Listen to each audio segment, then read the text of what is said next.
Hello guys, magandang araw sa inyo. Welcome back to my channel. Sa video ito, ipakilala natin sa inyo ang iba't ibang parte ng mga electric fan or parts ng mga electric fan. Baka hindi nyo pa alam. Pero bago ang lahat guys, intro muna tayo.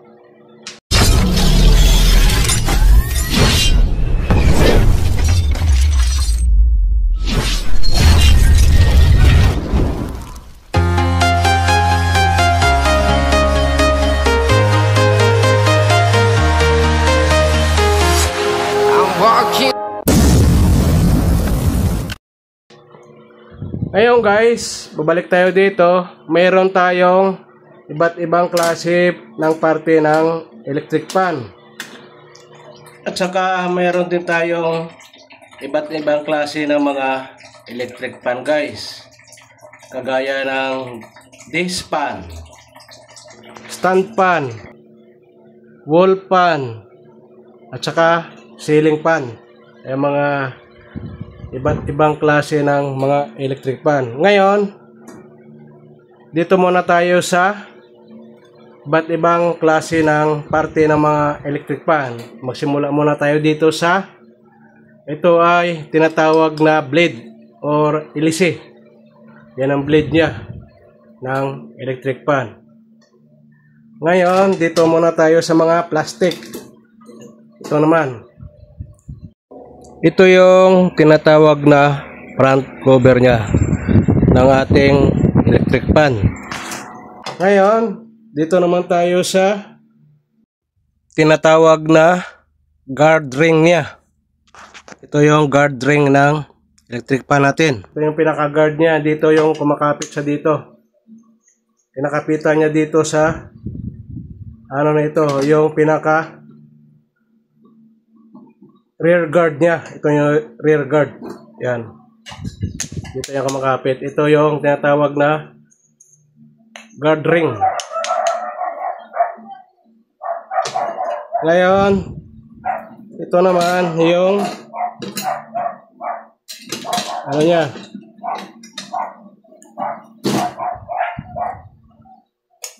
Blade cap. Ito naman siya yung kumakapit dito sa ano niya, dito sa ihi ng shafting. Dito yan. Yan, dito.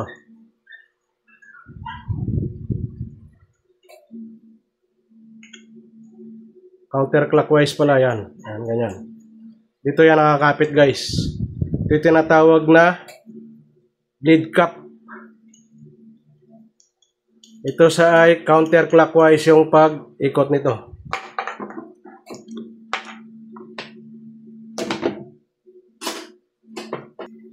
Ngayon guys, dito naman tayo sa gearbox.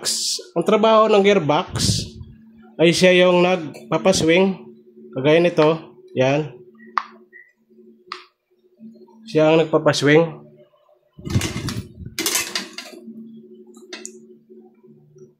Para umikot yung electric fan at saka tumigil ang electric fan. Tapos ito naman yung tinatawag na swivel knob or swivel button. Yan. Dito niya na ilalagay. Dito naman niya nakakonect. Yan. Sa nakikita nyo, nakalusot yan dito. Yan dito. Sa motor cover niya. Or back cover. Yan. Pwede naman tanggalin yan. Dito yan nakalusot guys. Yan. Yan. Ganyan. Nakaganyan yan. Ito yung tinatawag na gearbox. Yan. Ang trabaho niya ay siya nagpapaswing ng electric fan, nagpapaikot, at saka nagpapatigil ng ikot kung iangat nyo ito yung ano niya, pinaka swivel selector niya ito. Ngayon, tapos na tayo dito. Lagay muna natin dito yan. Ito naman yung tinatawag na motor cover. Ito yung cover ng motor. Ang plastic na to. Yung back or back cover. Yan. Ito siya. Yung plastic na to. Yan. Tandaan nyo guys, para kung bumili kayo, alam nyo na ang mga parte ng electric fan. Ngayon, ito naman yung tinatawag na swing arm nya. Yan. Kung saan nakakonect yan, dito guys. Dito nakakonect. Yan dito. Nakakonect yan. Yan. Yan ang napapaikot sa electric fan. Siya yung guide. Swing arm. Yan. Ngayon, ito naman yung tinatawag guys na rotor. Ito yung rotor nya. Yan. Ito. Ito naman yung pinaka cooling fan nya. Yung sa motor. Para magkakaroon ng hangin. Pag nilagay mo yan dito, pag umikot sa magkaroon ng hangin para malamigan o di kaya hindi mag-overheat kaagad. May cooling fan siya. Ito yung cooling fan niya.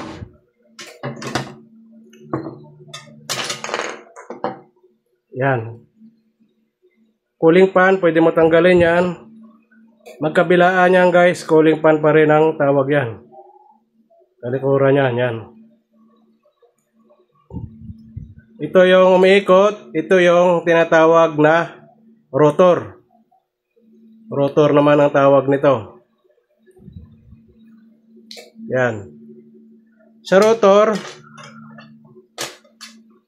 yung ihi ng rotor, ito yung pinaka pin nya. Ito yung pin, yung maliit. Kaya sa guys, dito yung nakalagay sa ihi ng rotor natin. Kung saan ito yung pin, ito yung nagagard dito sa ilise. May slot din ng ilise, dito nyo itama yan. Yan ang nagagard sa ilise natin, dahil may slot yung ilise natin. Ito yung trabaho niya ng pin. Yung sa ihi ng pin, ayan. Ito yung slot guys, ayan. Yan ang trabaho nito, ng pin na yan.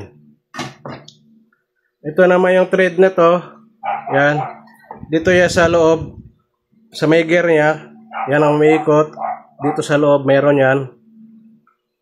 Yan ang sumasagi dito para umikot. Ito yung sa ilalim.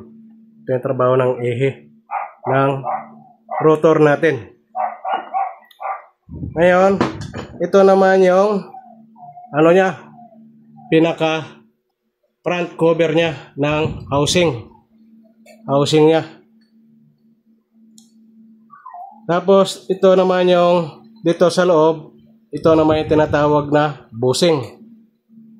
Tapos, yung bushing nito, di na natin tinanggal, may flower ito.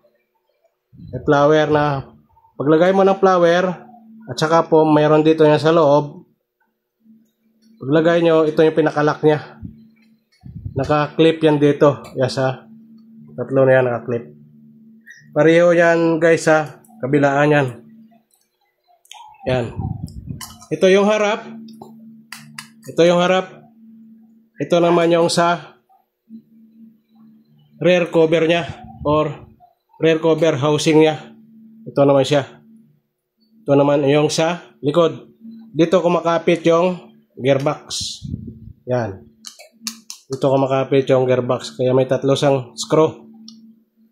Diyan mo ikakapit yung gearbox para umikot yung ano natin, yung electric fan or mag-swing.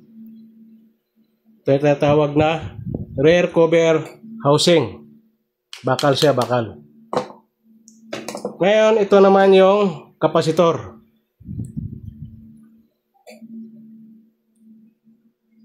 Ito yung kapasitor niya guys, na 2UF kapasitor.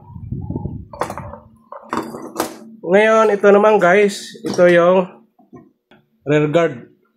Ito yung tawag nito. Ibig sabihin, nasa likod siya. Ibaba natin. Ngayon, ito naman yung front guard niya guys. Front guard naman ito. Ibig sabihin, sa harap siya. Dito makikita yung pangalan ng brand ng electric fan. front guard ang tawag naman dito.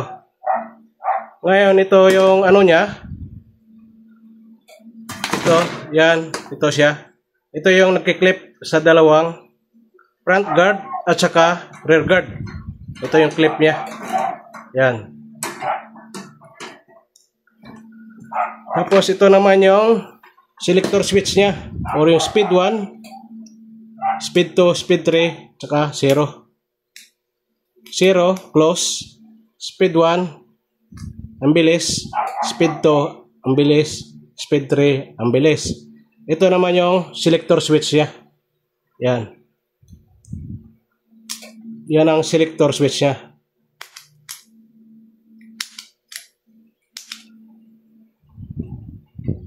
Ngayon, ito naman yung power cord niya guys ng selector switch natin.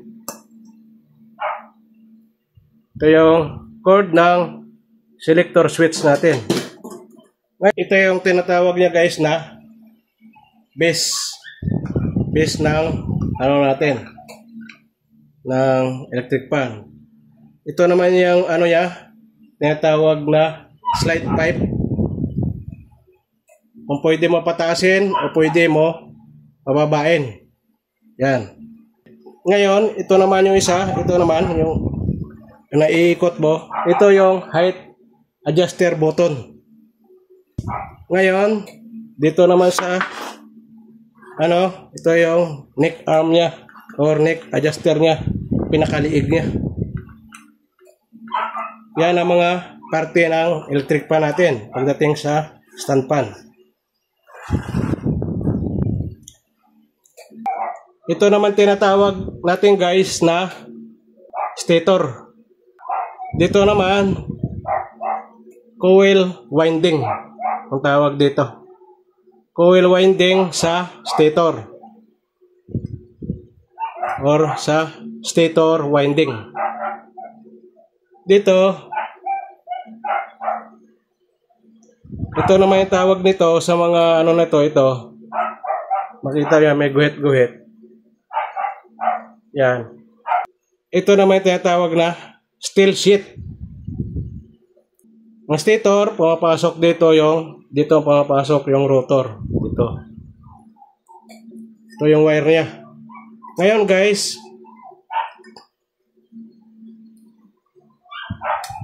pag sa mga ano, sa rewind, ito laging nasa kapasitor.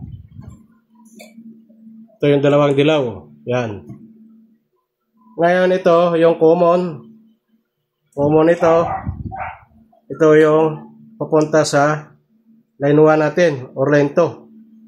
Ito yung green. Ito yung white. Ay dito yung nakakunik sa speed 1. Ito yung white. Sa speed 1 nakakunik ito. Ngayon yung black. Ito yung black. Yan. Nakakunik dito sa speed 2 natin. Ito naman yung red. Nakakunik sa speed 3 natin. Ngayon, i-assemble na natin to guys. Baba muna natin to. Yung mga guard. Para mabuo natin ito yung ano natin. Tapos, i-connect natin dito. Temporary natin connection dito. At saka, patakbuhin natin ang motor. Ngayon kaya sa pagbuo nito, pag ganito, ibig sabihin, nasa likod dito. Ito yung magaspang na thread ng ihi. Nasa likod dito guys. Kaya dito natin ilagay ito sa likod. Dito mo makita kanina, dito natin ilagay ang ano, yung pinaka gearbox siya. Kaya dito sa likod. Lagyan muna natin ang langis.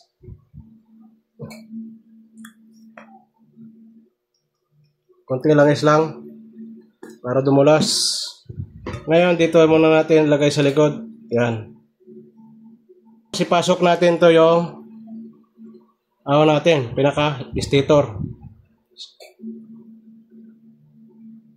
Yan. Ngayon may butas sa dito, nakikita nyo may butas, iba sa walang butas, ibig sabihin dito natin ilulusot yung wire natin. Wire ng kable natin. Kaya ipasok natin dito. Dito natin ilusot. Pero mas maganda guys, lagyan muna natin ito ng tip para maganda. Para hindi siya sumaya dito. Lagyan natin ng electrical tape. Lagyan natin ng electrical tape dito guys, simula dito. Ngayon, ipasok na natin dito guys. Dito sa pinakita ko na butas.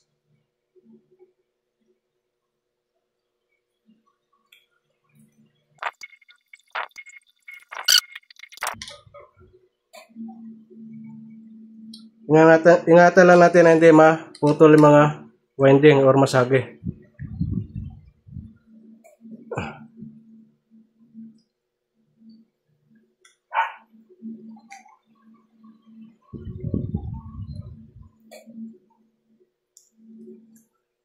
Yan, ganyan yung posisyon niya. Ngayon, isunod natin guys yung front cover ng housing ng motor natin. Lagyan ulit natin ng langis. Yan.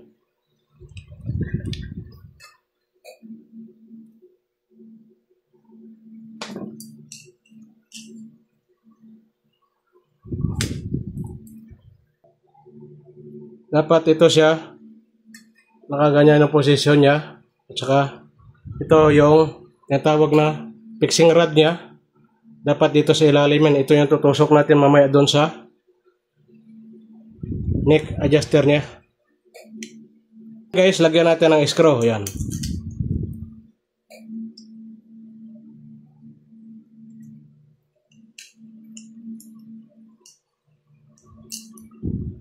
May iba't ibang klaseng housing guys. May ano siya. May thread yung housing niya. Ito. Nut naman. Lagay natin sa kabila. I-forward natin guys para mabilis. Ngayon guys, huwag nyo muna masyado i-pull tight para magkaroon tayo ng magandang play dito sa natin. Sa stator natin. At saka sa rotor natin. Upukin lang natin ang martilyo para maganda yung play niya. Yan. Tapos, ikutin nyo. Ayan, maganda na yung play. Saka nyo, higpitan ito. Final, pull tight na ng screw. Final pull tight nyo, subukan nyo ikutin. Yung ihinang, rotor. Okay na siya guys. Ngayon, connect natin yung capacitor.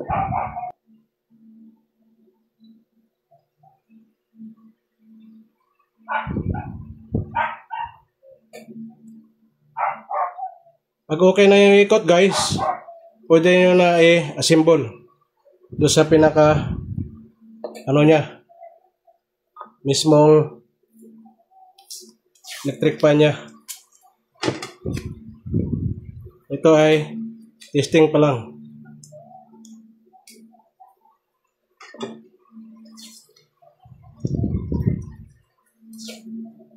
Kailangan lagi nyo lagyan ng tip para hindi kayo makurente. Ito sa guys, dito natin i-connect. Pinaka niya, yung sa kumo niya, yung sa green. Ito natin i-connect.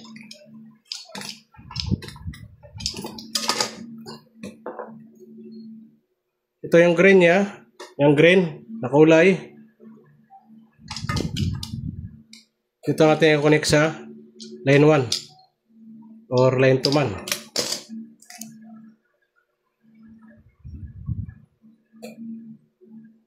Lagyan natin ng tip.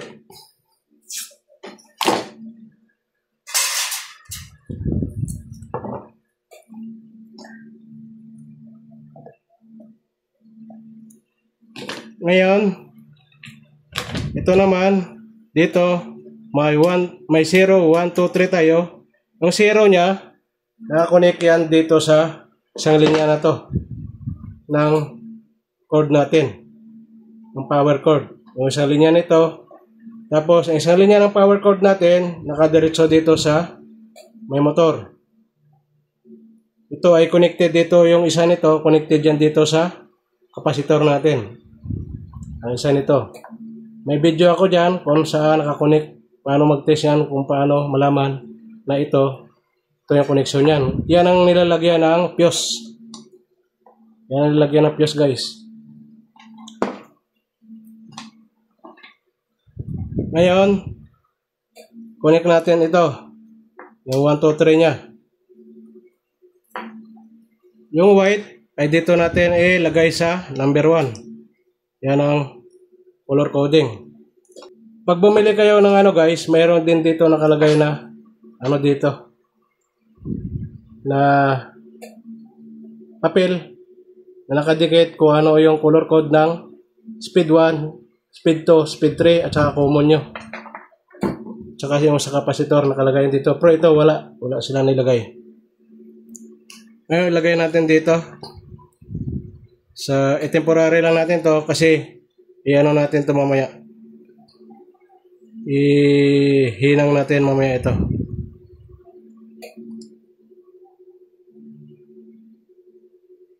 Kailangan wag siya dumikit ito dito. Yan, kaya lagyan natin ng tape to. Para hindi siya dumikit dito sa isa. Yan. Ngayon, ito naman number 2, dito natin i-connect sa number 2. Yung kulay black. Ito yung kulay black. Yan ang standard nila sa ano, sa pag-rewind. Yan ang standard sa color code ng wire nila. Speed 1, speed 2, speed 3 at saka common. Tapos lagyan natin ng tape para hindi siya dumikit.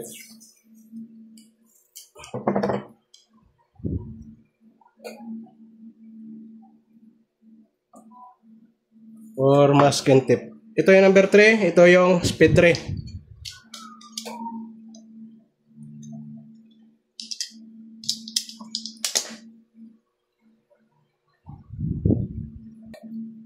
Ngayon guys, naikabit na natin. Na-reviewin natin. Yung dalawang dilaw, nasa kapasitor. Yung common, nakakonect dito sa line 1 ng ano natin, ng cord natin. At saka ito, nakakonect sa 0. Ito yung isang linya ng sa cord natin. Ngayon, yung speed 1 natin ay kulay white. Nakakonect dito sa number 1. Yung speed 2 natin, nakakonect dito sa selector switch number 2. Yung red, nakakonect dito sa selector switch number 3. Ngayon, subukan natin saksak. Ito, may nilagyan natin ng masking tape para hindi tayo dumikit.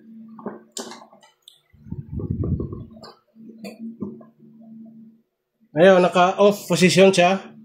Subukan natin number 1. Ayan, gumana na yung motor. Patayin natin. Lagyan natin ng masking tape para makita yung ikot.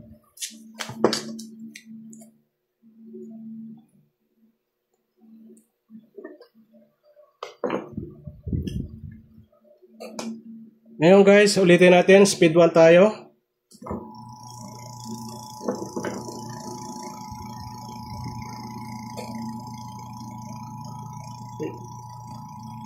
Select natin. Number 2.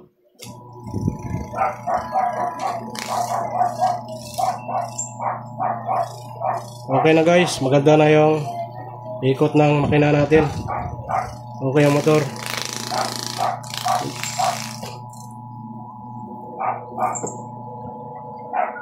Stop natin.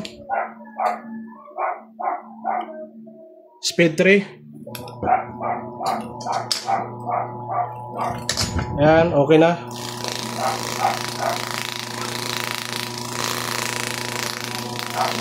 Pwede na natin ito assemble guys. Lagyan natin ng LC at cover. Nakita natin sa inyo ang ikot nya. Ulit, speed 1. Speed 1. Maganda yung ano ng makina. Tahimik siya guys. Stop. Speed 2.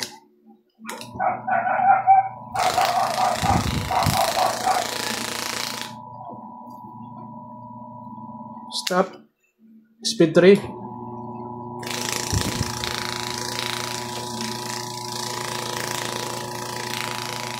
Okay na siya guys. Pwede natin assemble to. At saka may tip pala ko sa inyo guys. Halimbawa, yung mga electric pan nyo, mahina yung ikot. Tapos, halimbawa, umiikot siya ng ganito. Tapos, pwede siya i-reverse, umiikot. Umiikot din siya. Pag ganyan, umiikot. Sira na yung motor niyan. Palitan nyo na. Ngayon, assemble na natin guys. Ngayon guys, naikabit na natin yung electric pan natin na standard. Yung brand niya. Ito sa ay stand pan. Ayan. Ngayon, i-on natin guys. Number 1. Number 1 siya. At saka yung swing niya maganda.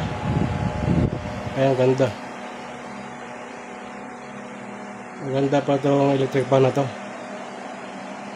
Ang napalitan ng motor. Number 1 yan, number 2 natin. Number 2.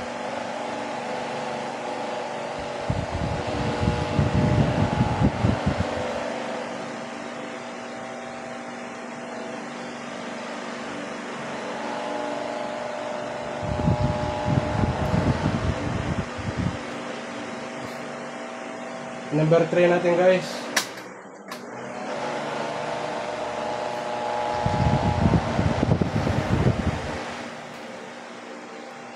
Number 3 siya.